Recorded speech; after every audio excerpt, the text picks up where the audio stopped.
Yesu asifiwe. Bwana Yesu asifiwe sana. Napenda kukusalimu kwa jina la Yesu, jina lenye nguvu, jina lenye wokovu tele. Leo ni Jumapili ya tarehe 19 mwezi wa 10, 2025. Yako mahubiri leo mazuri kweli kweli. Kwa hiyo ni kuombe mtumishi wa Mungu, endelea kufuatilia video zetu, utajifunza kitu. Ni kwamba ndo kwanza tunaanza kufanya hii huduma kwa maana ya post hizi video zetu, lakini neema ya Mungu ipo kwenye hizi video kama utazifuatilia kwa kina.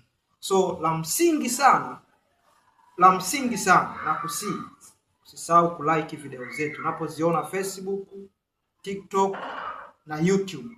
Usisahau kulike na kusubscribe. Na kingine cha pili na cha mwisho muhimu kweli, wewe ambaye una idea, una knowledge kubwa ya kuedit videos, naomba andika message pale chini kwa ajili ya ushauri, tuweke nini, tuongeze nini, tupunguze nini.